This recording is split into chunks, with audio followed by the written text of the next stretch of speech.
Welcome to NMP Talk Show. And today we're diving into this topic that many of us can relate to, which is burnout. And how we're going to attack this topic is from burnout to balance. In our fast-paced world, feeling overwhelmed and exhausted has become so common to us.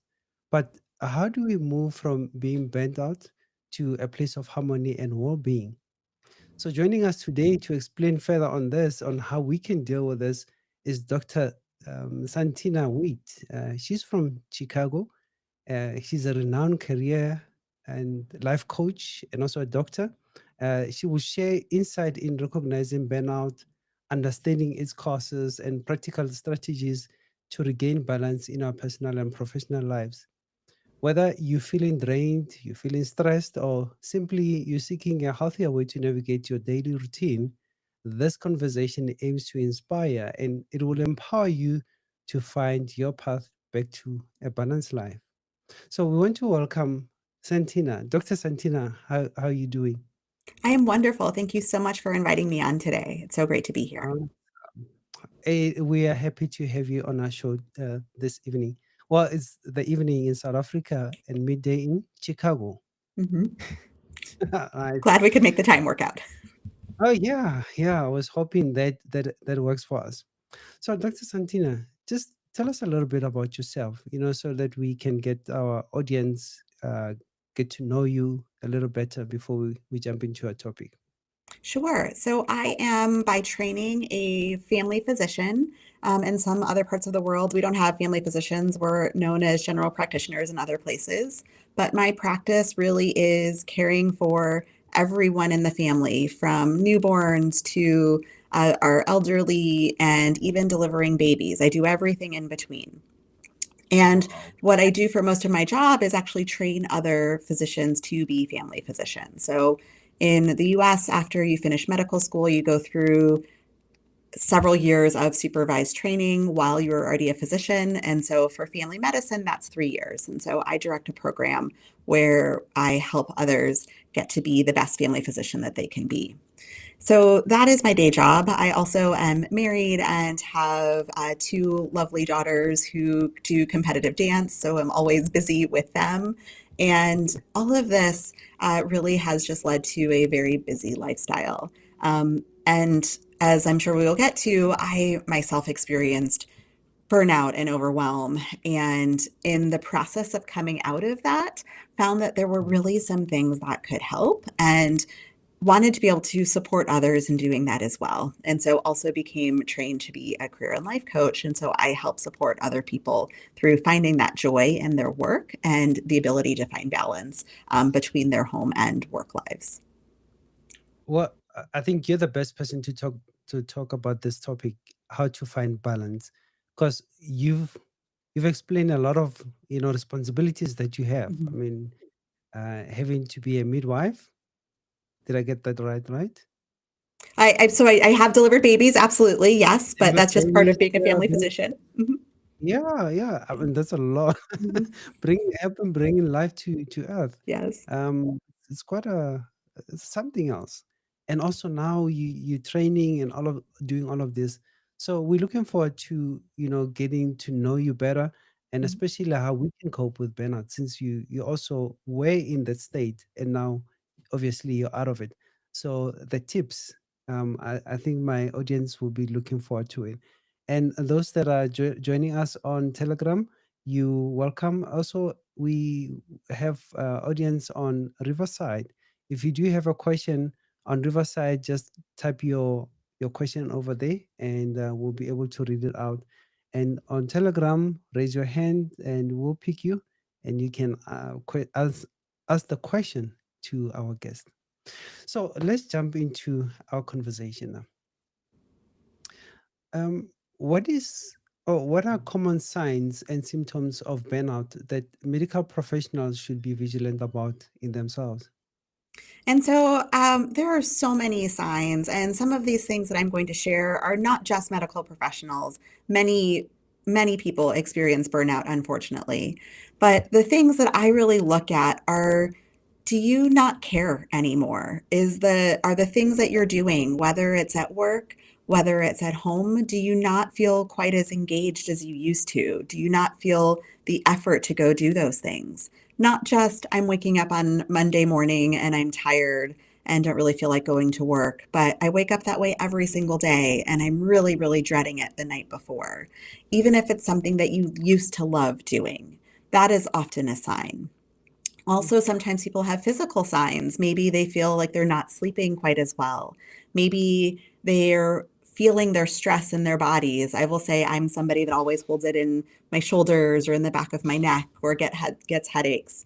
You can have real physical signs that are keys to this.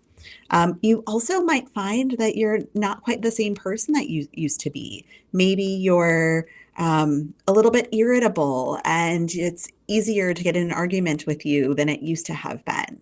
All of these can be signs of several things, but are all often signs of burnout as well. And so if you know that you're doing everything that you can to take care of yourself, but you still feel these things, then it is a reason to really think about, could this be burnout? Sure. I like the point that you mentioned there. Um, you'll be somebody usually you would not get into an argument with, Hmm. but at this time now, it's a touchy feeling. Yeah, we're walking on eggs around you. So Yes. yeah, yeah. Uh, This is like a reflection on ourselves. We're looking ourselves in the mirror on how we can identify it. And that is such an important thing. I think that that Mm, is so key. So many of us don't really want to reflect on ourselves. It feels yeah, difficult to do that sometimes. And it is really key on this journey to take the time to stop and reflect on, how am I feeling? How am I interacting with other people? How am I showing up? And I used to not want to do that, but now that I can do that, it also gives me a sense of, oh, I need to take a break right now, or oh, I need to work on myself in this way and help prevent ever going back into that burnout. yeah. So my next question really ties into the first question, and you touched on it mostly. Is Can you share your personal experience? I know you said that at one point you were burnt out. So would you be able to share with us your personal experience or insight on how might one recognize that they're coming out of burnout? Sure. So I would say it's very easy to identify burnout, but at the same time, it's very easy to miss it. And I will Mm, be honest and say I am one of those people that it probably took too long to recognize in myself. So for me, when I finally realized that I was really there, it had been after I had spent a year really caring for my sick mom and was dealing with the grief of losing her, and I just wasn't getting better. And I had this feeling that I was supposed to be tired all of the time. I was supposed to feel like I shouldn't have energy to do anything, because I am in a field where you really are supposed to work really hard every day when you show up, and you're supposed to be a perfectionist. And those things can all be true, but it doesn't mean that you should feel horrible with it. And I realized that I was feeling horrible. And I realized that I wasn't showing up as my best self for my girls, and I wasn't showing up as my best self for my husband. I wasn't showing up as my best self for anyone. And so when I reached the point that I realized that I didn't want to do the things that I enjoyed anymore, that I didn't want to have fun with my kids, that I wasn't finding the joy out of the patient interactions that I was having, when I realized that I was really dreading going to work every day, those were all the signs that I realized that I needed to make a change. I was still doing things, I was still completing tasks, but it just wasn't the same and it wasn't providing the same sort of fulfillment that it used to, even with those things that I really knew that I loved. And so I would share that with others. I would say, watch for those changes. Watch for the things that you know are still meaningful to you, but aren't bringing the same joy. Watch for those physical symptoms that are coming out. watch for people responding to you differently. I think that that was the hardest part when I watched like my children be nervous about approaching me at certain points with certain things. And it shouldn't have mattered what they were bringing to me. Some of that is just kids growing up, but some of that also was me showing up differently. And I had to recognize that that needed to change. And that really was what it took for me to acknowledge that I was in burnout and not just feeling tired. And once I made that realization, it was so much easier to take the steps that I needed to move forward. Ooh, yeah. That must have taken a long time, right? It took much longer than I would like Yeah. to. I wish that I would have realized it sooner. And Mm, it was unfortunately it was part of the pandemic, and so some of that was everybody was tired. All healthcare yeah. professionals were working more hours than they were used to. I wasn't taking vacations because I couldn't, and I was always worried that what if I got sick? I needed to hold on to time, so that there were things that I was doing to myself that I was um, just sort of writing away, oh, this is how it's supposed to be, this is to be expected. But it really changed when I looked at how I was interacting with my family and really was able to take stock of that. And once I took stock of that, I was able to move forward and make those changes. Yeah. For some of us who are not professionals, especially medical professionals, during COVID and with the tight lockdown, we were excited. Like, Mhm. oh, we get a free holiday. Through the first 3 weeks were like, exciting. You can sleep anytime, you can wake up any time of the day. You have nothing to do. And then 3 weeks later, I'm like, no, man, I can't. I need to go out. But Right. I really felt for medical professionals or essential workers because they had to be there in the forefront. And like you were saying, you were not able to take a vacation. That could be very stressful for one, and it touches on a lot of things: your mental health, your moods, Mhm. and how you interact with your family. Just things just start dwindling down. So we appreciate that you found a turning point Mhm. to come back from there. Now, now that you were successful in doing that, how can medical professionals reconnect with their purpose and especially their passion after they have experienced burnout or chaos in their career? So I think this is something that we all have to do a little bit differently. But the first step really is to ask yourself, what is your purpose? And the reason that I say start there is because you may have started your career or your life thinking that your purpose was one thing, but our life changes and our perspective changes. And so I highly recommend that everyone sit down and evaluate their purpose at least every couple of years, almost treating themselves like a company might in reevaluating its mission statement and strategic plan.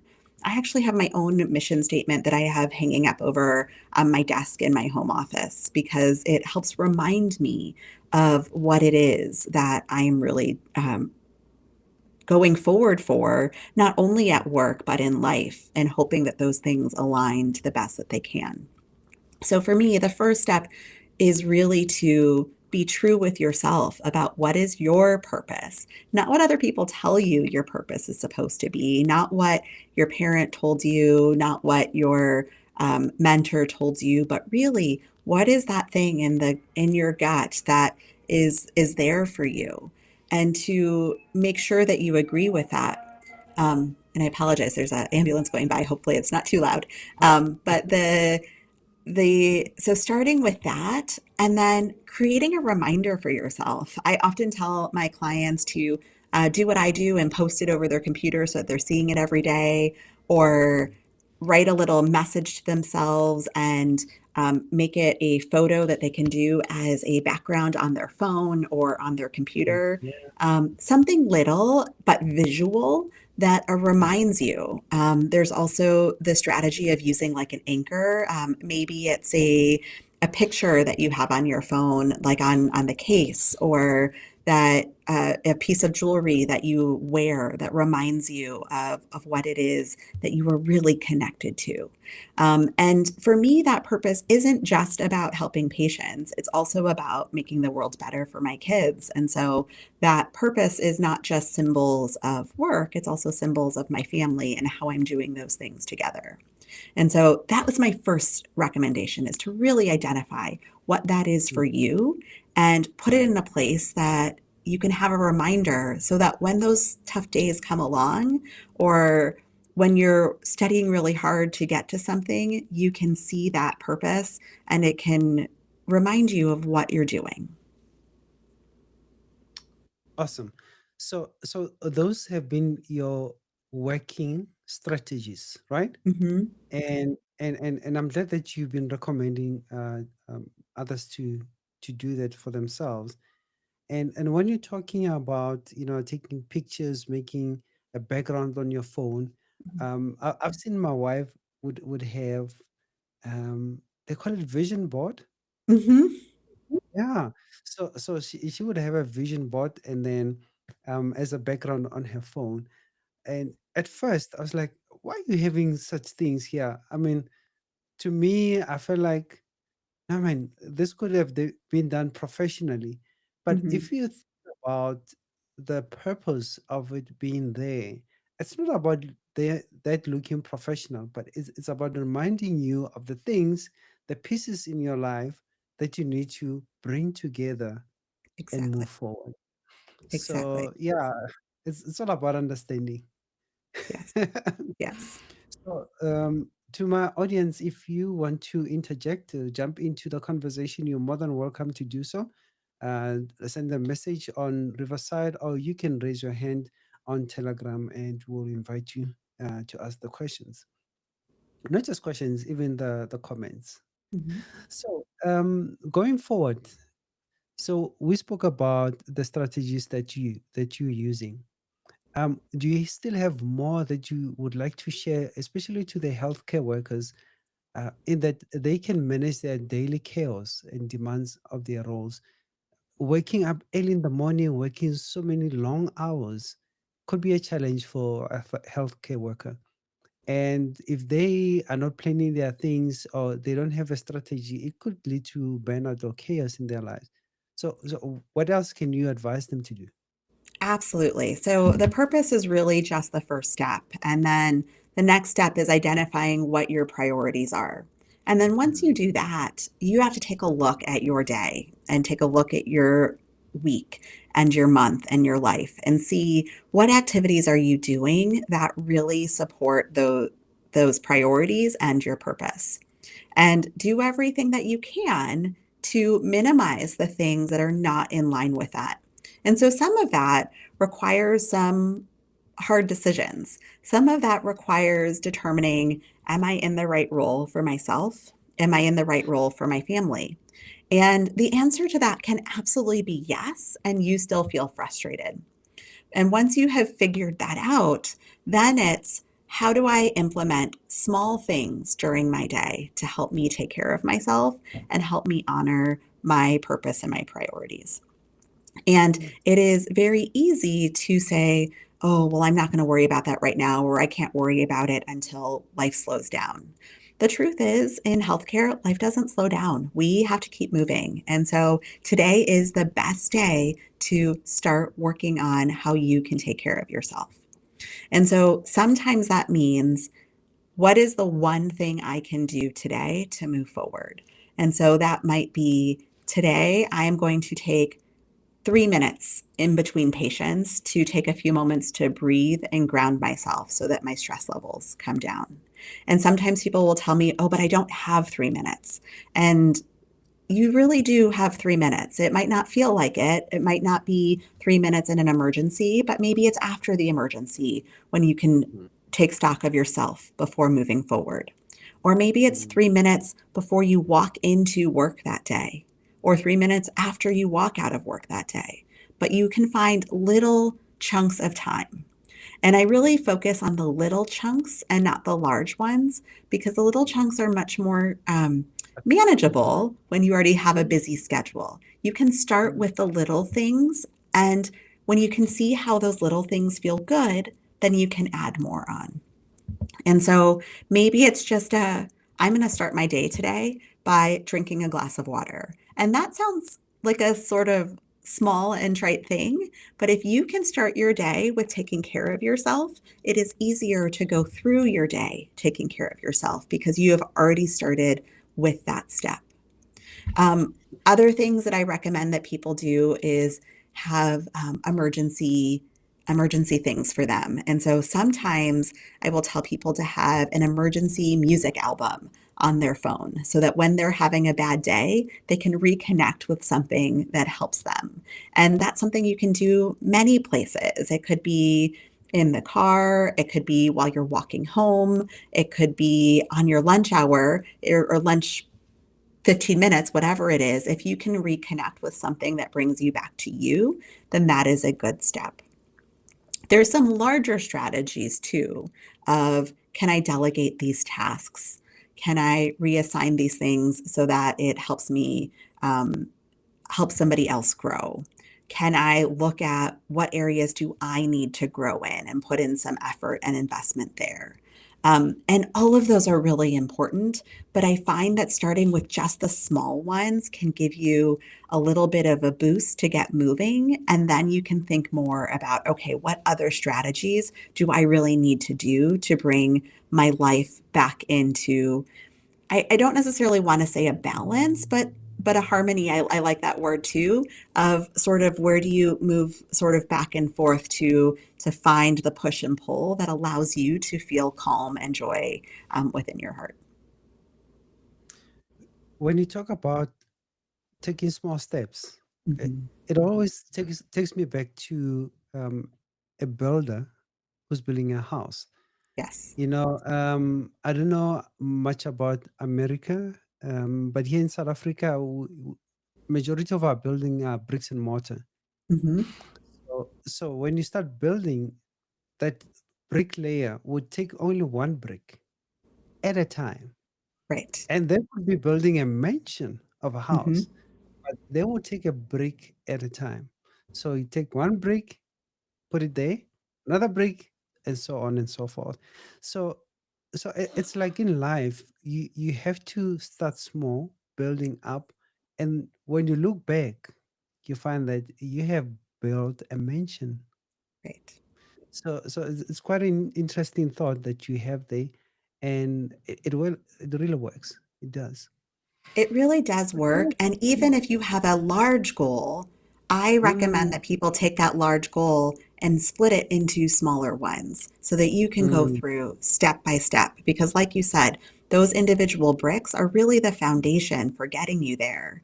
And each mm, each smaller goal is feels more attainable than that bigger one. And that's true in coming out of and preventing burnout as well. It's laying that foundation for yourself to have the mm. strategies and the plan in place to keep yourself well in all areas.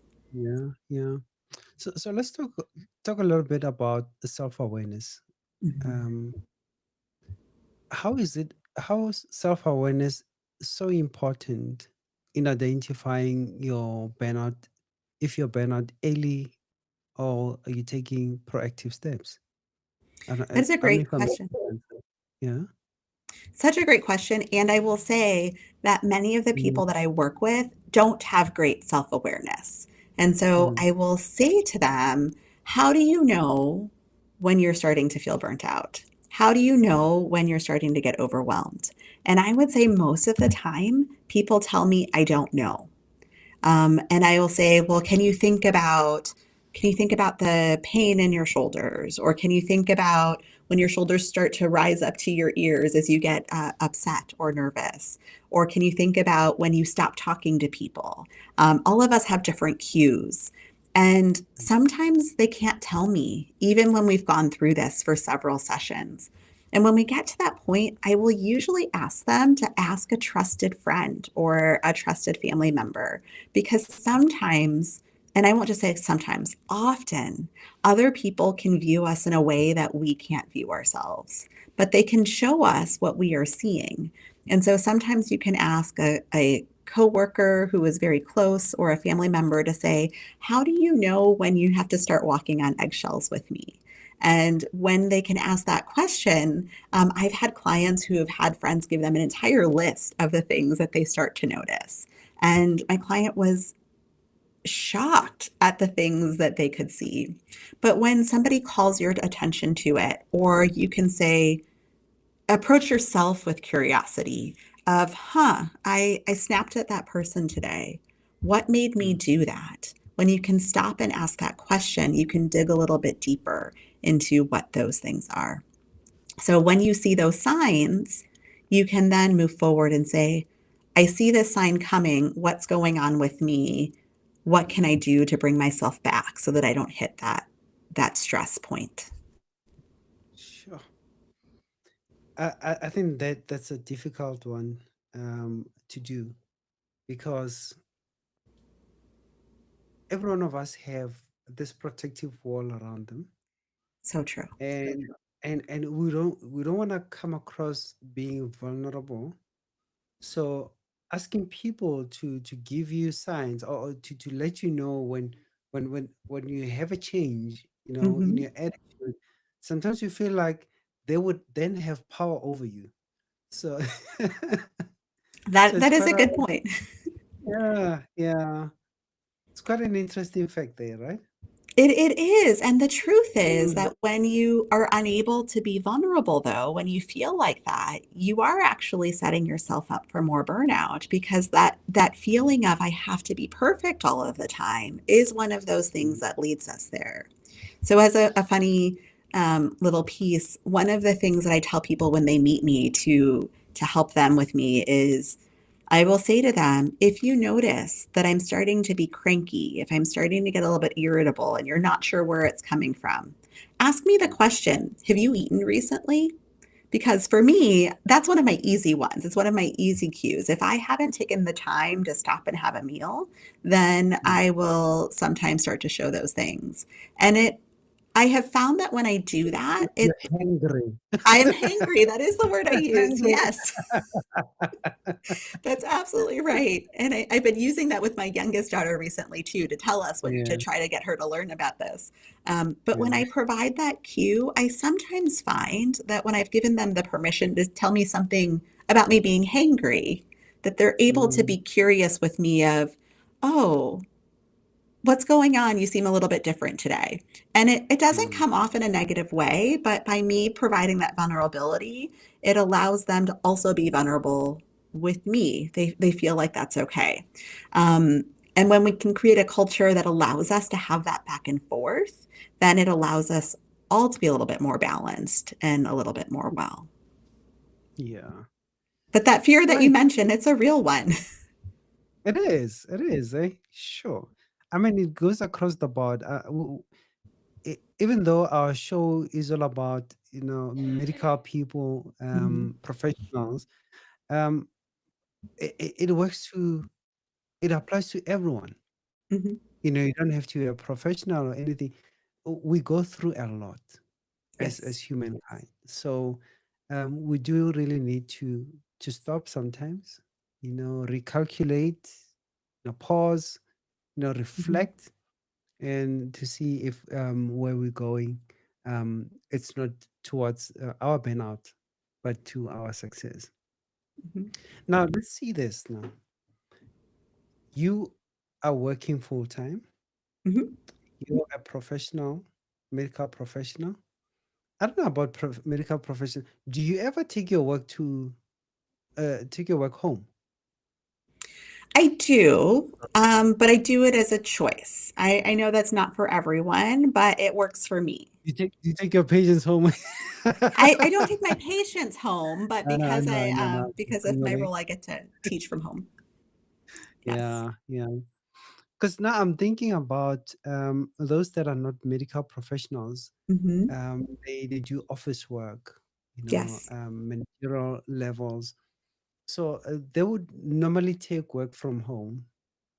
When Yes. when you get to a career into a job, and you say, "No, I'm a hard worker. I excel myself. I push myself."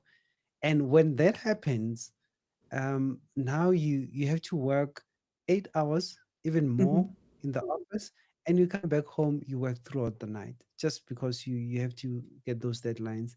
So that also could lead to burnout. Now, my question to you: what role does setting boundaries between work and home um, play in recovering from burnout? I think that's a great question. And I will tell you, I am not the person that is ever going to say, never work at home. I'm going Mm, to tell you, figure out what works for you. So, mm, for example, I think it's a benefit for me that I can work from home because that means that I have the flexibility to sometimes be at life events that I think are important. mm, So, for example, I've mentioned that I have two daughters. If they have an event that I need to be there for, and I can finish my work later, then for me, that's a priority. And I don't feel burnt out from that because I have the flexibility to make that happen. I That see. being said, I do things like I turn off my responses at a certain point. I actually put in the digital boundaries so that I don't get disturbed after a certain time. Or I actually will set it up when I'm sending out messages that some of the email systems let you only have it delivered after a certain time so that I'm not interrupting others. Yeah. I do also put blocks on my calendar that say you can only schedule meetings with me during this time, and if you need something else, then you have to message me directly. So there are ways that you can still protect it that allow you to do your flexibility. I Mm, also mm, think that it is a myth to think that working more hours means you're going to get more done. Sometimes I actually find that I work fewer hours, and because I am well rested or because I'm able to spend some of that time not just pounding away on the keyboard, I'm able to be thoughtful and more creative. And then when I sit down and do my work, I am much more effective and efficient at getting things done. And so switching it's a mindset shift, but switching your mindset about how many hours do I need to be doing this? And then also we were talking a little bit about that shell. That shell also comes with being perfect too. And so how perfect do things need to be? The truth is 20% of your effort does 80% of the work. And so, how much time we spend on those extra things, if you put in another 80% of work for just the 20% that's left, then you are overworking yourself.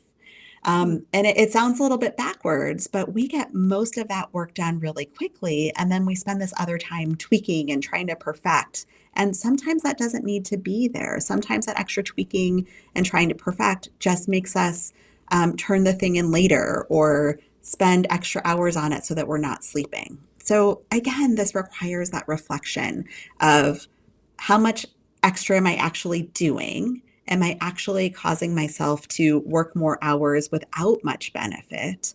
And it just requires being honest with yourself and knowing that when you're tired, when you haven't slept, you're not going to do as good of a job and you might make more mistakes. And so, is that better than putting a hard stop on the amount of hours that you're going to put in? We each have to Yeah. decide that for ourselves, but Mm. you really can think through how do I work the best? What do I do to help protect your burnout in just about any profession that you have? Yeah, you're talking about making that decision on your own, Mhm. but we have to agree that we still have these elements, Mhm. that we are accountable to. For Yep. instance, you have colleagues, you have supervisors, Yep. that need your attention. Yep. You're a PA, and your boss calls you in the awkward hours, of the night, Mhm. demanding that you do something for him, book a flight or something like that. Mhm. That reminds me of what is that movie now?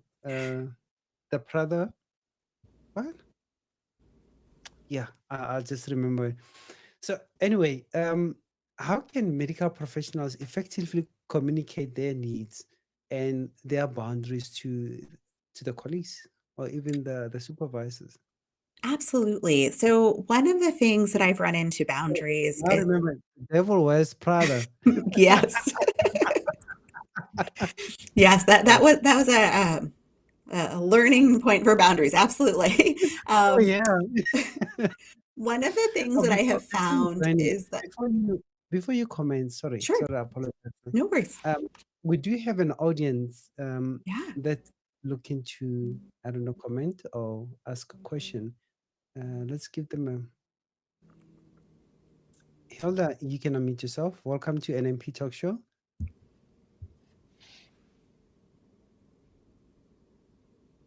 Are you able to unmute yourself, Hilda?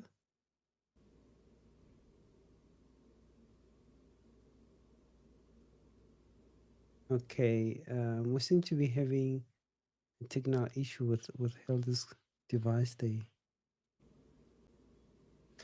Okay, Hilda, I'll keep you unmuted. If you are able to figure that out, then you can just interject.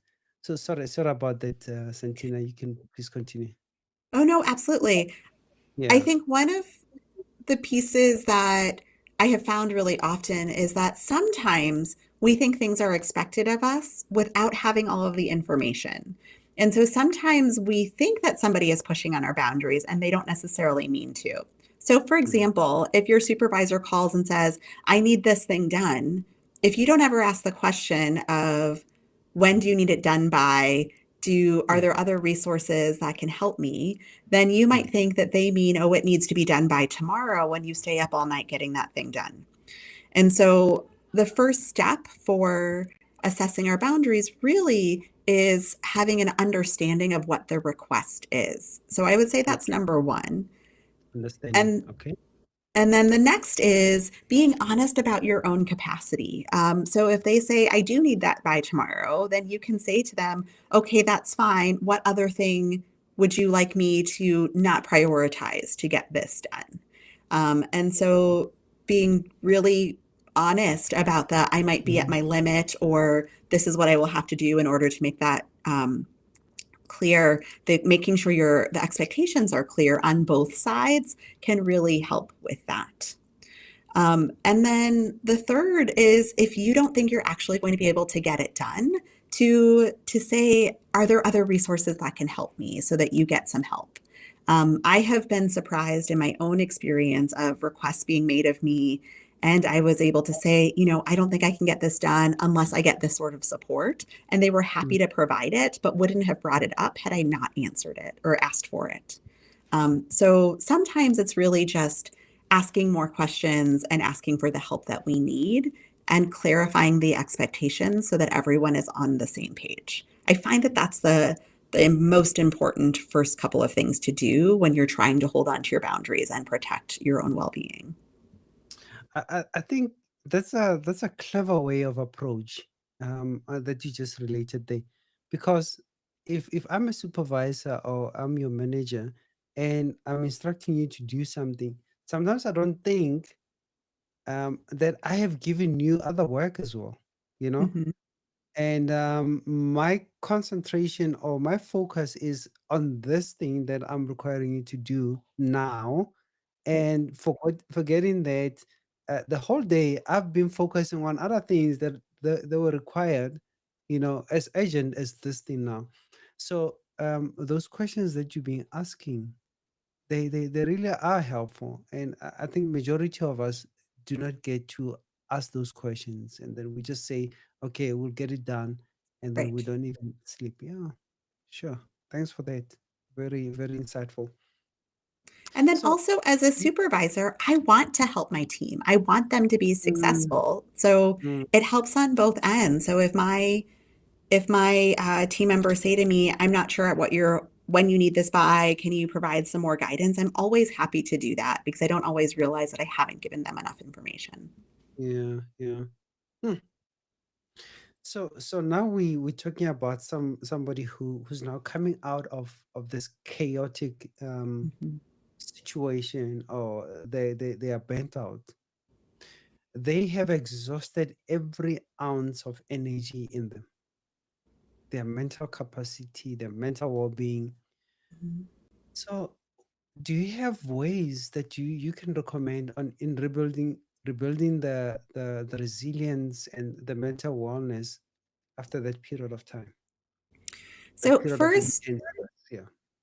First, I will say that when you have really bad burnout, you can Mm, also have other things. You can also have depression and anxiety.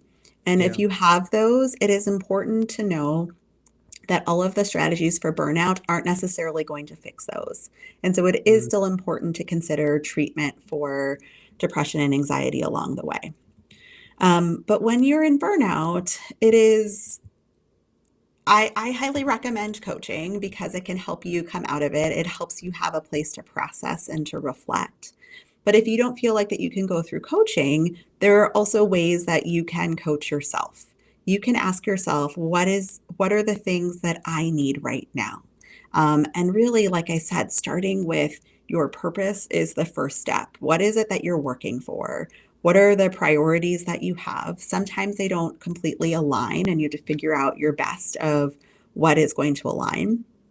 And then you make a choice of how I'm going to move forward. And I actually find that for particularly anyone that is in a high stress field, a lot of us that go into those fields really like control. And just the act of saying, I'm going to do something about this and mm, I'm going to make a plan for taking these steps allows us to have some of that control. And that mm, control can be a great first step for moving forward. And sometimes that might be, I'm going to be grateful for three things today. It might be that I have the ability to walk outside for 5 minutes. It might be that I have a patient smile at me.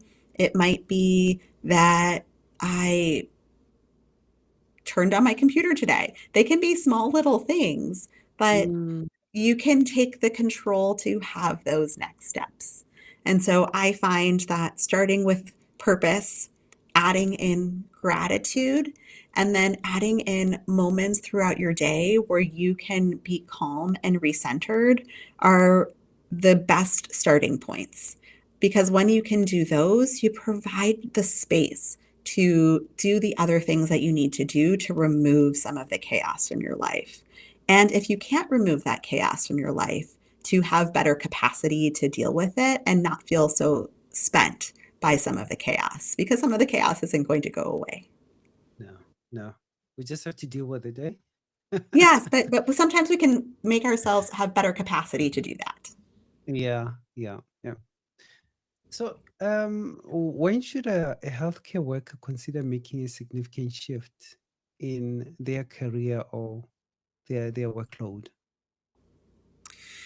So I think that I often like thinking about the 80/20s. Mm, I would ask yourself, are you spending at least 20% of your day, most days of the week, doing something that you love? If you are doing that, then that is great. And it is probably worthwhile to figure out what can you do for yourself to help you feel better throughout the rest of that 80. If you don't think you have at least 20% of your day that is things that you like or that you enjoy or that bring you energy, then it's probably time to consider, is this position, is this organization, or the people that I'm working with the right ones? Because it might be the right job for you, but not in the right setting, for example. not the people. Mm, And so I would start with that, just thinking about, do I have 20%? And you might be surprised when you go through and like I really recommend that people sit down and do a time audit of their day and say, what are all of the things that I did today? And what are the things that actually brought me joy? And mm, sometimes we forget the things that really brought us joy. And if we can do that time audit and see what those things were, then we might be like, huh, I'm actually doing things that I like a lot more mm, than I thought, and can refocus on what are those negative things and how can I improve those, or how can I expand upon the positives and get to do more of that. So Mm. sometimes it's just shifting your responsibilities or shifting the order in which you do your responsibilities and not totally leaving the workplace. If you can't figure that out, though, then it might be time to find a different environment because we don't, it's, in my opinion, if we can get out of environments that are making us feel bad, then that would be a good choice. The toxic places, huh? Yes, exactly. Mm. Yeah. But I still wish we could turn things around with the 80/20 and say the 80% of the things that you're doing are the things that you love, and the 20% are the things that you, yeah, well, I have to, such is Oh, life. well, don't get me wrong. I think that that is a great goal. I absolutely, I think that. But if you can at least Yeah, get to 20%, then you probably yeah, have the it's so ability to nice. shift some of that other stuff to make it better for Yeah, yourself. yeah, yeah. Incredible. Yes. How can organizations then support their medical staff in coming out of a burnout, or they rediscovering their purpose? So I think that there's a lot of ways that organizations can be supportive. Some of Mm, it is by doing what they can to remove the tasks that are not helpful. mm, Here in my setting, you will hear lots of physicians and other healthcare workers talk about the paperwork that is draining us. And so yeah. I really applaud the organizations that are doing what they can to minimize the Oh, yes. paperwork and the administrative barriers that are there and allow people to do the things that they like more, which is having FaceTime with their patients, or at least that's what many people would prefer. So when organizations can support that, that is wonderful. I also find that organizations that are willing to encourage growth for their teams are the ones where there's less burnout, because it is always more meaningful, in my opinion, when you can feel like the organization is putting effort and resources into you. And so when they're able to help develop you as an individual, develop you professionally, and provide opportunities that are visible for growth, that is something an organization can do as well. And then Mm, some organizations actually are putting in the opportunities for collaboration and communication because when you can connect with others, that can also be really helpful. And they're even putting in resources for their teams to have coaching so that they can support some of their team members when they are struggling. It benefits the not just the individuals, but the organizations too, because when they have employees that are not burnt out, then they have a more effective team that they're working with. And so there really is an argument to be made that more companies should be doing this to support their teams better. yeah, I get you. I hear you, and that would be, ideal, Mhm. in an ideal world, right? Yes. And we're talking about companies that are running a profit at the end of the day. Hmm. So we could be talking about healthcare, but let's be honest. Any profession. Any profession, Hmm. and even those healthcare institutions, they have to make a living. They have to Hmm. make a profit out of it. So if we're talking about profit, the thing is, if we in the calculation, or yeah, if we add in the equation the money factor, then I think How it do we make it becomes work? difficult to care for the emotions of people. Yes. And so this is where, if you really need to make this argument, I go to what about the lost productivity of that individual who is burnt out? We Mm, already talked mm, about how when you're burnt out, you don't show up as your best self. You're not mm, producing the same quality or quantity of work. So it yeah. actually behooves companies to have workers that have better well-being so that they can produce better outcomes. So that's one. There's also a cost to individuals being burnt out and potentially taking off more time because they need more sick days or Mm, leaving the organization altogether. And then the company has to do hiring all over again. mm, mm. And so being able to Retraining. retain someone and keep them happy is more financially is a better So, financial imperative for a company than to churn through multiple workers who just become burnt out and leave and then never have any, um, they don't have the longevity with that organization. but do you think companies are doing that? I think some companies are doing that. I think more Mm, companies should look at that calculus and think about that. We tend to think of what are the dollars and cents right now, but when we look mm, at it strategically and look at that turnover, some companies are realizing that it is worthwhile for them to not have to do the recruitment, redo the training, and mm. use all of those resources when they could be using those resources on retention. All right. Let's give credit to those companies. So Yes. you have the company doing that, but now you have an employee who feels stuck in Mhm. the chaos Yeah. and they're hesitant to make a change. Um, what do we do now? What advice do you have for such a person? I think that's such a great question. And what I say to people is, yes, we want companies to make changes. That is the biggest rallying cry in healthcare in the US, and I'm sure other places, is that the companies need to change. And that might be true.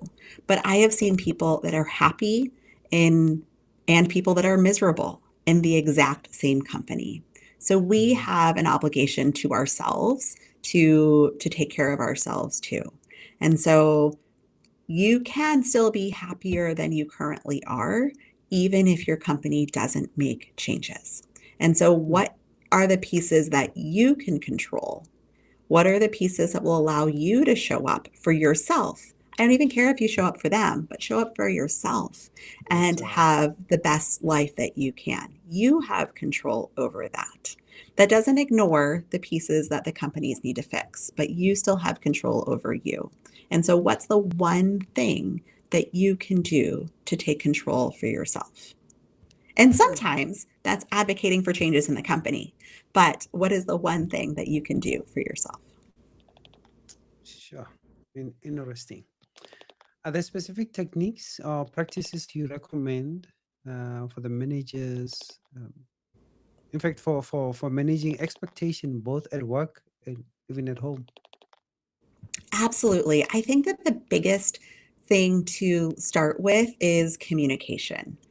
Mm, Sometimes, as we were talking about before with the boundary setting, understanding the expectations and communicating them and making sure that everyone is on the same page is the first step. That's true both at work and sort of what projects you're working on or what your patient care looks like for healthcare workers. That's true at home too. My husband and I, we sit down with our kids, particularly before busy weeks, and say, okay, this is what this week is going to look like. Let's talk about what the expectations are for our family. We do a little bit of a family meeting for those. So having communication with everyone who is involved is a really important strategy for letting everyone feel not resentful about the situation, and ensuring that everyone is getting what they are hoping for. So okay. expectations are really important. And then Mm, expressing gratitude is really important. I really didn't understand this one for a long time, but thanking your team, thanking your family, thanking them for showing up, even for the things that you think are the expecteds. Sometimes you don't know for your team member, you don't know mhm, what happened at home that day. And so it might mm, have been a huge effort for them to show up. And just by adding that little 2 extra seconds of thank you for doing this today, um, it can change the mood. It can change the tone for everyone that's around you. It sounds so mm, small and simple, but I have seen it really be game changing. And doing that at home too. Like when my kids empty the dishwasher, I say, thanks for doing that. Even though yeah, it's their expectation, even though mom and dad told them to yeah. do it, it makes them feel proud when they get that Mm, compliment. mm. No, every one of us appreciates being commended, you know. Hmm. It's like a fueling force, Right. behind anything that a person can do. So looking ahead, what cultural or systematic changes needed in the healthcare industry to better support professional mental health and career longevity? So I think that there's so many changes that need to be made. I am not the most optimistic about some of them happening right now, but I think Mm, that we need to shift culture to be a little bit less perfectionist. That doesn't mean that we're not encouraging folks to show up for their best selves and to do their best things, but we have to have the culture be one that acknowledges that it is normal and human for us to make mistakes and to be able to ask for help when we are in difficult situations. A lot of the burnout and frustration that I see is because of that wall that people put up because they're supposed to be perfect and they're not supposed to ask for help. But when we can do that, when we can lean on each other, it really just shifts the culture and allows us to get help when we need it and perform our best, to take time and rest when we need to recover and reset, um, and make recommendations on how things could be better. So even if we could just shift the culture a bit to allow for those things, that would yeah. be, in my opinion, a game changer for Mm, everyone involved, including for patients, because the patients could show up and see this system where people are communicating in a better way. So I mm, think that needs to happen. And then I also think that we need to really work to allow there to be more face to face time and less of the paperwork. And there's lots of ways that that can potentially happen. But I'm hopeful that some of the things that we're potentially seeing with AI can help with that. I'm hopeful that there can be future policies that allow there to be less documentation. But mm. there's different ways that we could decrease the burden of documentation that is not the time that people get to spend with their patients. Yeah, If we could do yeah, those two things, it'd be so meaningful. sure. Santina, or should I say Dr. Santina, thank you so much for that insightful, information that you just imparted with us. It gave us a lot to think about, um, a lot to really search ourselves. Look at ourselves in the mirror and say, what is happening with me? What has changed? In the last few weeks, Mhm. has my demeanor changed? Has my relationships gotten strained? And for no particular reason. But if that's the case, if we're ticking yes to all of those, then we should be doing something about it. So Absolutely. thank you for imparting all that information to us. Thank you for letting me. I appreciate it. Awesome. We hope that we could have you back again on our show. I would love that. Thank you. Awesome. So thank you all for joining us today on NMP Talk Show. And this has been an insightful discussion on burnout and balance. We've seen how one can move from being burnt out to having a balanced life, mentally and also emotionally, back into their career. And a special thanks to Dr. Santina Wheat. Um, she has shared her expertise, her experience. There's nothing better than, hearing from the horse's mouth. Sorry, I'm not calling you a horse. There's nothing better hearing from the person who has experienced it and giving you advice because it works. So remember, taking small steps towards self care and balance can make a big difference in your life. We hope you are living today feeling inspired and very equipped to prioritize your well being. Stay tuned to more inspiring conversations that we have on a weekly basis. And until next time, take care and find your balance. My name is Neo Morapedi, the host of NMP Talk Show, signing out.